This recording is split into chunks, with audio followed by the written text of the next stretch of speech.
When I walked into the cafeteria, the chatter came to a screeching halt. Everyone turned to look at me, then shuffled to the sides like I was royalty or something. I was standing there totally shook when this guy swaggered up with the most cringe pickup line. Dang!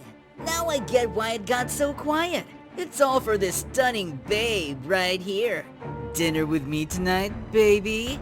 Clearly, this dude was new and had no clue what he'd just signed up for. I tried to ignore him, but he wasn't catching the vibe. When he grabbed my wrist, I started to yank it away. Then, out of nowhere, a loud, commanding voice cut through the awkwardness. Hey, what do you think you're doing to my sister? I turned to see my 3 brothers standing behind me, looking like they were about to lay down the law. The whispers around the room hit max volume, and the guy's face went pale as a ghost. I'm so sorry. I didn't know. Please don't hurt me. I swear it won't happen again. I had to step in before things got out of hand. Once the guy was let off the hook, he bolted so fast he practically left a dust trail. I'd bet my lunch money he'd stay 10 feet away from me forever. Hi, I'm Irene. I've got 3 older brothers, Lucas, Louie, and Leon. They're not just my brothers, they're the guys at school. Everyone knows their names. And let's just say, no one wants to cross them. To outsiders, they're scary, bossy, and a little extra. But to me, they're the GOAT brothers. Protective, loving, and maybe a smidge over the top. I grew up wrapped in their love and care to the point where I'm pretty sure if I said I wanted the moon, they'd figure out a way to deliver it. They treat me like a princess. I don't have to lift a finger for anything. If I like something, they'll swipe their cards without a single thought. This bracelet is gorgeous! We'll take it. Actually, someone already reserved it. I'll pay triple. Wrap it up. It's okay, I'll pick something else. No way. If you like it, it's yours. And don't even get me started on how dramatic they get when I get the tiniest scrape. Doctor, check her carefully. What if it gets infected? Good thing you called me. Another minute and it would have healed itself. That's my brothers in a nutshell. How about you? What's your sibling dynamic like? Drop a comment below and let me know. But let's be real, their protectiveness can be a lot. Like the time I sneezed in class and they made everyone turn off the AC. Or when someone accidentally bumped into me and my brothers stared them down like they were ready to throw hands. Thanks to them, no one wants to be friends with me. I've tried starting conversations, but people act like I've got a contagious disease or something. Feeling totally over it, I bumped into my brothers in the hallway. Why do you look so down? Did someone upset you? Just say the word, and I'll handle it. Could you guys not act like this? Everyone's scared of us. Isn't that the point? No one will mess with you. Yeah, but now no one wants to be my friend either. If you want friends, we'll find some for you. No, not like that! After school, I decided to avoid them and sneak out for some alone time. But there they were, parked right outside the front gate. How was I supposed to escape this? Then it hit me. The back wall. I stacked a bunch of boxes to make a ladder and started climbing. Just as I was about to jump down, a voice startled me. Hey, what are you doing up there? I was sure the ground had taken the full force of my epic fall, but weirdly enough, I didn't feel any pain. When I opened my eyes, Henry's face, the new guy who had just transferred to my class this morning, was right there in front of me. That's when I realized I was cradled in his arms. You can put me down now. Oh, right.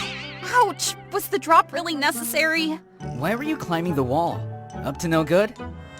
I was about to explain when I spotted my brothers heading our way. No way I was getting caught. I grabbed Henry's hand and dragged him into an alley. Once the coast was clear, I let out a sigh of relief. Care to explain what all of that was about? We walked and talked, and I ended up telling him everything that had been bothering me. Henry listened, comforted me, and even offered to be my friend. I couldn't say yes fast enough. Finally, I had my first friend at this school. Henry and I quickly became close, and over time, something more started to grow between us. Then one day, it finally happened. Irene, I like you. Will you be my girlfriend? Yes! And just like that, we became a couple. That day, my heart felt light as a cloud. After a romantic date, Henry drove me home. On the way, I caught sight of Lucas speeding past on a motorbike with a group of sketchy guys. Seriously? What trouble is he stirring up this time? Not long after, a police officer was chasing them down. I just saw them turn into the alley near the city square. Block their path with your car. Dad, what's going on? Wait, Dad? That reckless gang is causing trouble again. Henry, I forbid you from hanging out with people like that. You hear me? And with that, he sped off. Henry explained that his dad was a no-nonsense cop who despised troublemakers. People like my brothers. If your dad finds out that those people are my brothers, will he still let us be together? Henry went quiet for a moment before his eyes lit up with determination. There's only one solution. We have to change your brothers. He was right. I had always wished they'd stop being the terrifying bullies everyone feared. But now, I was more determined than ever to make it happen. As expected, the moment I brought it up, my brother shut it down. No way! Not happening! Who put this nonsense idea in your head? That guy, huh? I'll teach him a lesson! You don't understand what I've been going through because of you three. No one wants to talk to me, let alone be my friend, because they're scared of you. Henry isn't just someone I love. He's my first friend.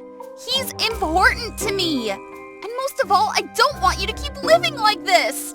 Tears streamed down my face as I spoke, and my brothers froze, looking awkward and panicked. Fine. Stop crying already. Okay, we'll do it. Just don't cry anymore. Really? You promise not to back out? Henry and I immediately got to work crafting a plan to turn my brothers into proper gentlemen. First on the list, a wardrobe makeover. When they came out dressed up, I barely recognized them. Wow, why didn't I know my brothers were this handsome?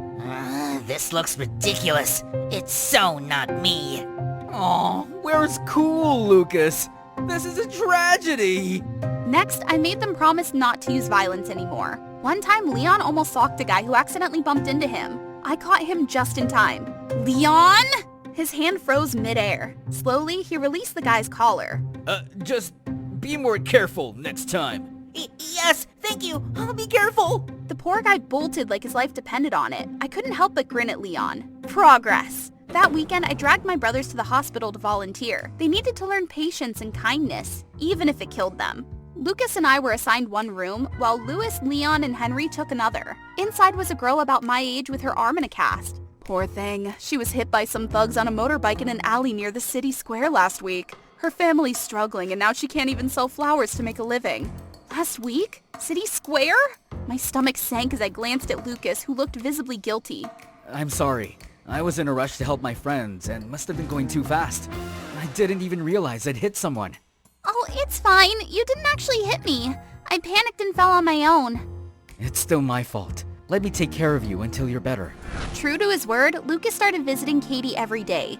What surprised me was how genuinely happy he looked. No complaints, no hesitation. I even caught him gazing at her while she slept. Am I about to get a sister-in-law? Meanwhile, Louis and Leon were learning to empathize with patients and their stories. They'd come back to me with funny anecdotes and lessons they'd picked up from their time at the hospital. Slowly but surely, my brothers transformed. They became gentler, more approachable, and calmer. People no longer cowered when they walked by. Everything was finally falling into place. I felt like I'd won. That weekend, Henry invited me to dinner with his dad. Apparently, his dad wanted to meet me. I said yes without hesitation. The dinner went great. When Henry's dad asked me about my family, I proudly told him about my kind and wonderful brothers. After dinner, Henry's dad drove us home. Suddenly, the car screeched to a halt. Before I could process what was happening, Henry's dad bolted out. In front of us was a full-blown fight. As I pushed through the crowd, my heart dropped. Lucas had someone pinned against the wall, gripping their collar. Henry's dad stormed in and pulled Lucas away. I felt panic rising in my chest. Lucas, what's going on? Irene, what are you doing here? Officer, arrest him! He attacked me for no reason! Is this the amazing brother you told me about? I can't believe you lied to me, Irene. That's not true. He started it. I couldn't believe what I was seeing. Lucas had worked so hard to change. This didn't make sense. But the crowd around us all said the same thing. They only saw Lucas attacking the guy. Why? What happened to the promise you made me? Irene, you've got to believe me. I didn't do it. Come on, officer. You know I'm the police chief's son. There's no way I'd start a fight like he claims. He's lying. Enough. I know you're kind, Lucas. You've caused trouble too many times. Now, come with me to the station. Before I knew it, Henry's dad was dragging Lucas away. My heart sank, but no matter how upset I was, I couldn't leave him alone. I followed them to the station, feeling torn. At the station, Lucas insisted he was innocent. His conviction made me hesitate. Could he really be telling the truth? Suddenly, the door flew open and Katie rushed in. What was she doing here? Wait! Lucas didn't do anything wrong! That guy harassed me and attacked Lucas first. He was just protecting me. Don't listen to her! They're in this together, trying to frame me! Please investigate this. I know Lucas has made mistakes in the past, but this time he's innocent. Her sincerity made the officers pause. Finally, they agreed to look into it. The investigation turned up footage from a car's dashcam parked nearby. The video clearly showed the guy bothering Katie and throwing the first punch at Lucas. I'm sorry for jumping to conclusions, Lucas, but I hope you'll continue to prove you've changed. Don't go back to your old ways. I understand, sir. I'm sorry for all the trouble I've caused in the past. Everything was cleared up, but guilt gnawed at me. Lucas, I'm so sorry for not believing in you. It's okay. Just remember, your brother's not the same guy he used to be. Now my brothers are completely different people, in the best way. Lucas and Katie are officially a couple, and honestly, they're adorable together. As for me and Henry, we're happier than ever with his dad fully supporting us. After school, I dragged myself toward the school gate, dreading the inevitable encounter with them. Those obnoxious bullies who thought picking on my appearance somehow made them cooler. Hey Chloe, your mom's here to pick you up. There! I followed their gaze and saw a chubby burger vendor expertly flipping patties across the street. Aw, how sweet of her to bring you dinner! I rolled my eyes but kept walking in that direction. Except I didn't stop at the food stand. I walked right past it and slid into the back seat of a shiny, fancy car parked behind. I glanced back at them. The smiles had vanished from their faces. Geez, how much longer do I have to deal with these jerks? How was your day, sweetie? There she was, my mom, Layla, with her flawless makeup and designer clothes. Not to brag, but she's a world-famous supermodel. And then there's me, Chloe, a 15-year-old girl who gets teased for being chubby. But hey, I'm still cute in my own way, right? Look, I barely breathe and I gain weight. Exercise? Yeah, tried that. Doesn't work. I always wonder, why do I look like this and not like my mom? While she's gracing magazine covers and stealing the spotlight, I'm busy dodging stares and nasty jokes at school. Tough gig, huh? Mom never took me anywhere with her. She always had some excuse. I get it, she's busy being Layla, the supermodel everyone worships. But that also means I'm often stuck at home watching her glamorous life from a distance. Sometimes I imagine what it'd be like standing next to her at one of those fabulous events, but I already know the answer. I wouldn't fit, literally. Brand sent more gifts for you, darling.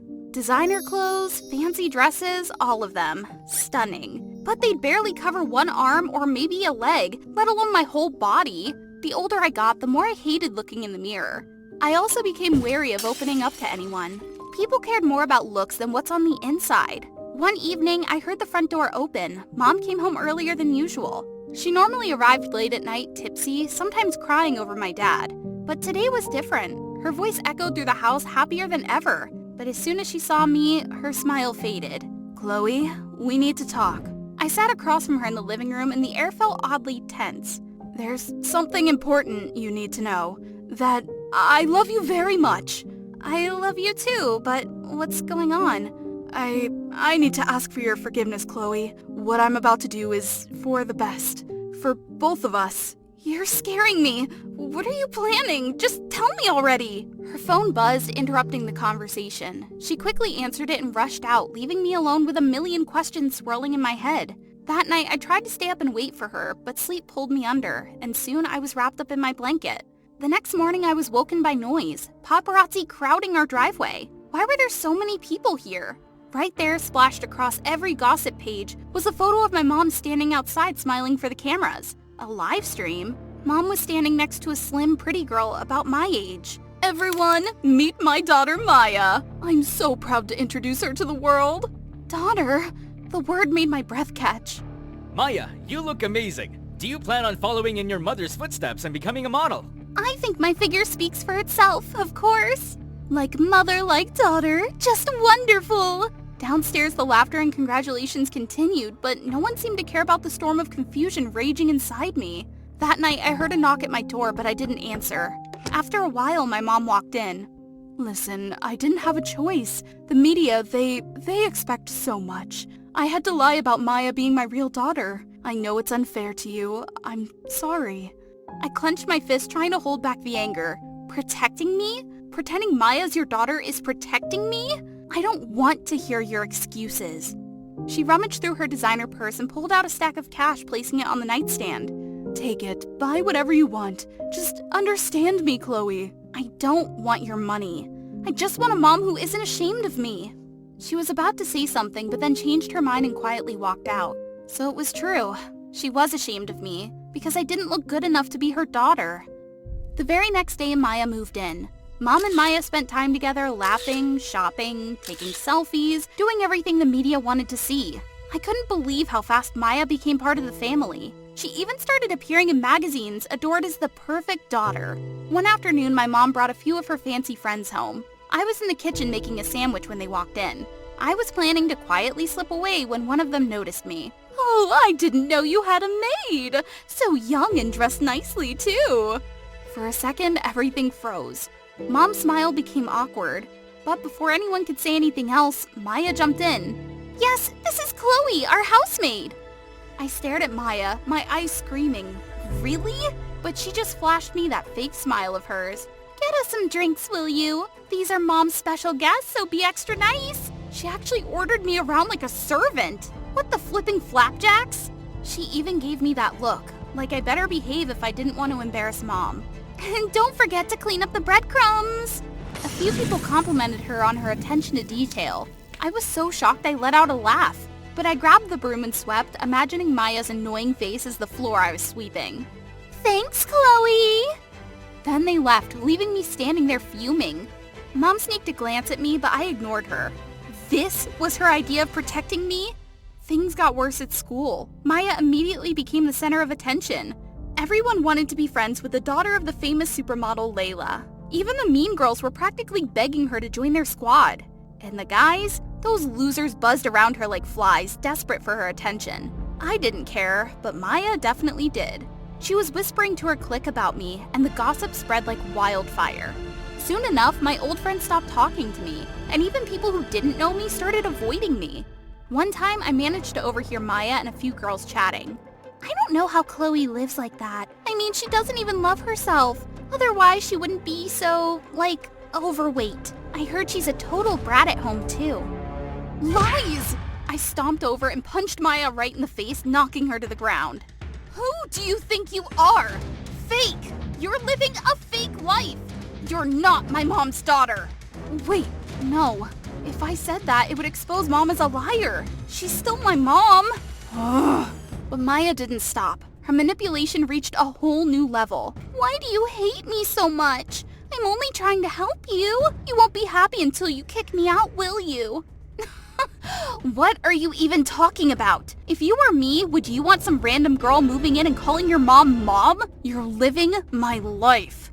Maya suddenly backed away, holding her cheek like I'd slapped her. Then she burst into tears. What was this, an Oscar-worthy performance? "That's enough, Chloe. I never expected you to be so selfish." I froze. Maya had set me up and now she'd completely won Mom over. Fake everything to turn me the bad guy. That night, I stayed up on purpose, waiting for Mom to come home. I had to talk to her about that snake she'd let into our house. But instead, I caught Maya sneaking into Mom's room, rummaging through her jewelry box and stuffing expensive items into her bag. "Maya, how dare you do this?" But she just gave me a smirk before jumping out of the window. Before I could stop her, she threw all the stolen goods into my closet drawer and ran downstairs just as Mom walked in the door. "Layla, Chloe stole your jewelry! I saw her! She said she did it because she hates you!" That's not true! Maya did it, not me! But when Mom searched my room and found the jewelry hidden in my drawer, her face hardened. "Chloe, if you wanted something, I could have given it to you. Why would you do something so terrible?" I was speechless. I felt like my whole world was falling apart and there was nothing I could do to stop it. Unable to sleep, I snuck down to the storage room to find old pictures of Dad, the ones Mom had gotten rid of. Dad had left when I was young, and my memories of him were fuzzy. But on nights like this, I wished he were still here. I grabbed the old family photo album, but I noticed something was missing. There were hardly any old pictures of Mom. She had been cut out of most of the family photos. Of course, there were recent pictures, Mom at glamorous red carpet events, but nothing from before she became the Layla the world knows today. Strange. I tore through the storage room, searching more thoroughly. Eventually, in a corner, I found a small locked box. I carefully opened it. The old lock had rusted. Inside were old photos of a woman who looked oddly familiar. She wasn't the slim, beautiful Layla that everyone knew. It hit me like a punch to the gut. This was my mom. Before surgery. Before she transformed into someone else. The shock washed over me like a wave. Now I understood why I didn't look like her. And my dad, he didn't abandon me. He left because he couldn't stand that the woman he loved had disappeared. I cried and cried until somehow I fell asleep on the floor. The next morning I woke up, my head still spinning, but I quickly realized someone was standing in front of me. Maya was sitting there carefully examining the old photos of my mom and the plastic surgery papers. I barely managed to jump up as she snapped pictures of everything on her phone. "These will be very useful to me." When I got to the living room, Mom was already sitting there looking miserable and worried. Maya sprawled out on the couch like she owned the place. "So, you'll buy me anything I want, right?" "Maya, please. Can we talk about this in private?" "Oh, what's there to hide? Unless you mean your real past. I can just imagine how the media would eat that up." I stood there frozen, watching Maya openly blackmail my mom, unsure what to do. "Fine, anything you want." "Perfect. I have a whole list." She didn't just want luxury items. She demanded an entire skyscraper in the middle of New York. "No way! I can't do that!" "Then sell this mansion." Rage surged through me. I charged at Maya, slapping her so hard she tumbled to the floor. "You've gone too far. One day I'll hire you as a real maid, you oversized brat." She bolted before I could turn her into a human burger patty. I rushed to my mom, holding her trembling hands. I'm so sorry, Chloe. I was wrong." There's only one way we can get out of this mess. The next morning, we set up a serious talk with Maya. "I'm sorry for not being honest about my past. When I was your age, I was bullied for the way I looked. I was overweight and shy, and I hated myself. So I changed through plastic surgery. I thought being beautiful would fix everything, but I lost myself in the process, deceiving everyone. Bringing Maya here and pretending she was my daughter, Stop. That's so sweet, Layla, but I don't care. Now, about my house, cars, jewelry? You promised. If we give you everything you want, will you stop blackmailing us? Maybe. Can't say for sure, but for now, yeah. We could give you money, but what's the point if you'll be spending it from jail?" I said, holding up my phone, which was recording the entire conversation. Maya lunged at it, smashing it to pieces. She just stood there laughing like she was untouchable. "Hey, wave to your fans! Or maybe anti-fans by now." I pointed to the hidden camera and the potted plant across the room. Maya's face drained of color. "You wanted to change your life with a live stream, and now it's the same thing that'll bring you down." The sound of sirens grew louder, echoing in her panicked eyes. After the police took Maya away, we ended the live stream without reading a single comment. I already knew what they would say, and my mom had learned her lesson. Now I needed to be by her side to help her through it all. "I'm retiring. I need to spend more time with you." We hugged with no more dark secrets between us. My phone rang and I picked it up. We'd love to work with you as the face of our famous oversized clothing line. But I politely declined and hung up. I think I've had enough of the fake media life. What I need now is to be true to myself, stay healthy, and enjoy life with the people I love. Hey, turn this way a bit. Thanks a lot. What's your name? Brandy, nice to meet you. Look at him, totally surprised. Suddenly a bunch of beefy security guys come over and I'm hoisted up and carried off. Yep, the Queen Mother must have figured out I'm not at home. Brandy, at least give me your number. I'm not allowed to have a phone. My place is at 135 Hemingway Avenue. Just say you're a friend of Brandy. Wait, isn't that the president's house? I've been standing here for 15 minutes and Madam President hasn't even looked up once. Yep, that's my mom. Wonder what the punishment will be this time. I'm already banned from using my phone and basically grounded for life. You've really crossed the line. Your ridiculous outfit is embarrassing me. I'm sorry, but I've been preparing for this event for months. Nobody even recognized me, though. So you've been lying to me for months? That's not the main issue. Just listen to me. No, you listen to me. You deliberately sneaked out to do something forbidden. From tomorrow, you're being homeschooled. No more school for you. What? That's so unfair! Unfair? You think there are no consequences? You are the president's daughter, and I expect you to act appropriately. Dye your hair back to its natural color, or else forget about any vacations this year. Really? Locking me up is your solution? Why won't you listen to me? You know what? I don't need you anymore. I hate this red hair. It reminds me of having a mother like you. I hate you. I braced for a rage storm from Mom, but she just looked at me with tired eyes and walked away. Fine. This time, I'm not coming back. Mom beefed up security. It was tough, but I finally managed to sneak out by hiding in a delivery truck. But is that my face on the missing child alert on TV? That was fast! Sadly, this reminds us of a similar incident 4 years ago. Damian Gonzalez, then 12, has been missing ever since. He was about my age. Looked kinda girly except for the short hair. So, okay, time for a disguise as usual. Let's see how convincing my makeup skills are. Facing the cops, they seemed pretty skeptical, but the real challenge was convincing Damian's parents. They were talking to a cop outside. What if they don't buy it? I could end up in jail for impersonation and worse, sent back home. Stop overthinking, Brandy. Here they come. Mr. and Mrs. Gonzalez, is this? Damian, thank God. Hold on, we should do a DNA test. No need. This is our son. Damian is back. Yay? Weird feeling, but looks like my makeup skills have secured me a shelter for the time being. On the way home, the two I now call Mom and Dad wouldn't stop babbling about everything that's happened in the 4 years I was gone. I didn't get a word they said. They looked happy, but I myself felt guilty. You're so quiet. You must still be in shock. It's okay, everything will be back to normal soon. I wonder why Damian disappeared. Did he run away too? At home, Dad led me into a room. This is your room, remember? Everything's just as you left it. Why isn't he leaving? Right, I'm supposed to be a boy. He doesn't find this weird. But asking him to leave would give away my girly voice, so I had to use gestures. As soon as the door shuts, I collapse on the bed. Phew, haven't had a moment to think about all this. So now I'm Damian Gonzalez, supposedly an 18-year-old guy. But to play Damian right, I need to find out who he really was.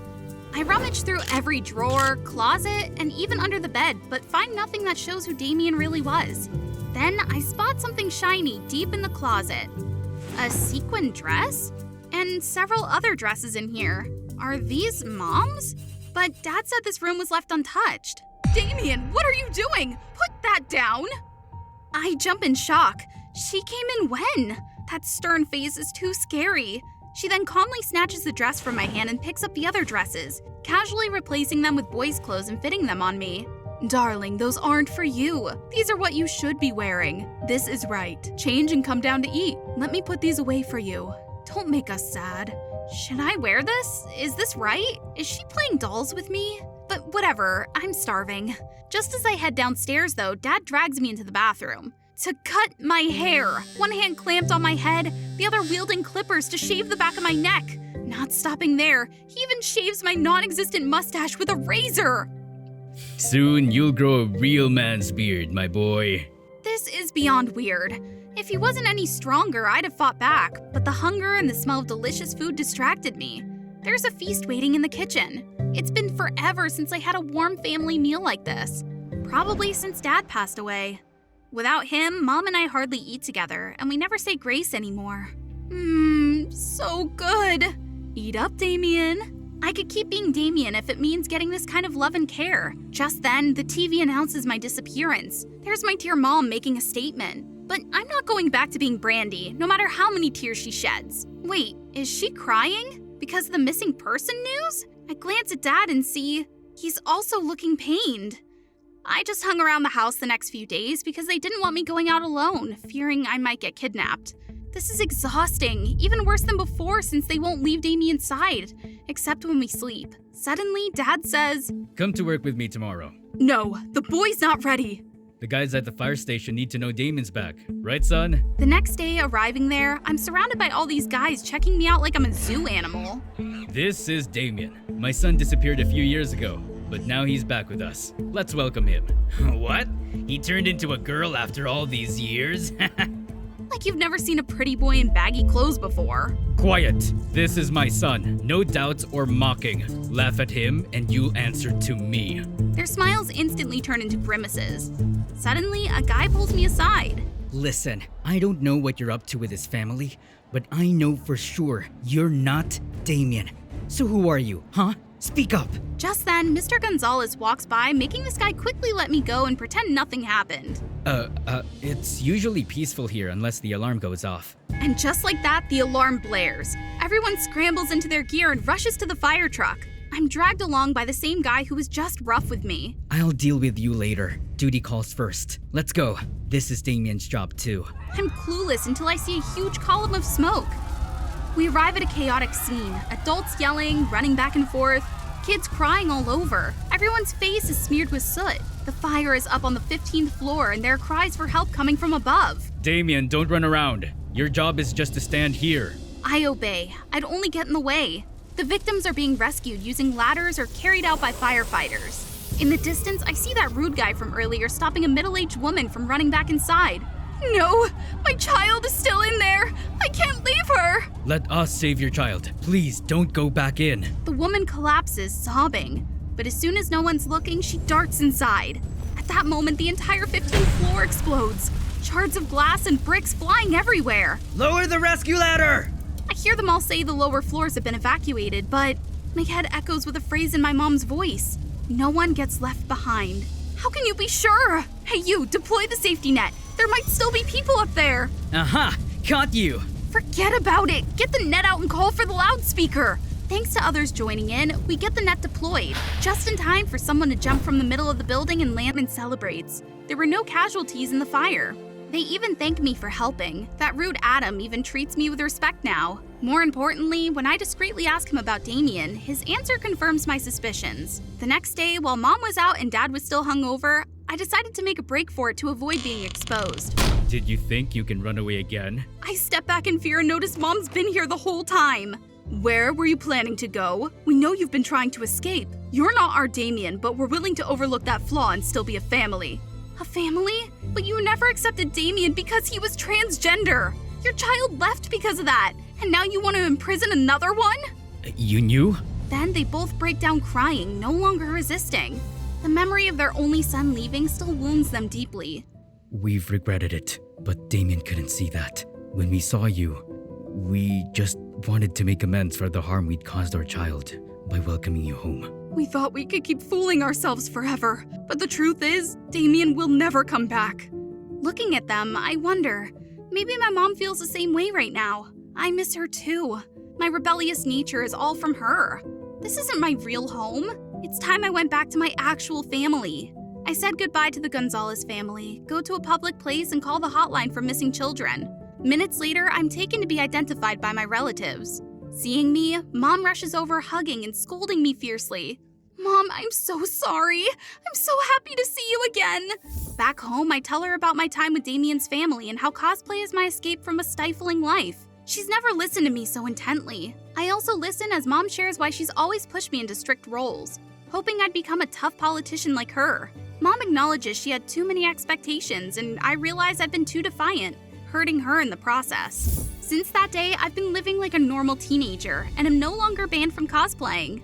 The only difference is, when I take off the wig, I return to my strawberried hair just like Mom's. It makes me proud to be myself, daughter of a tough but fair leader. Speaking of which, I've asked Mom to use her influence to help find Damian, to repay his parents and let him know he's now accepted.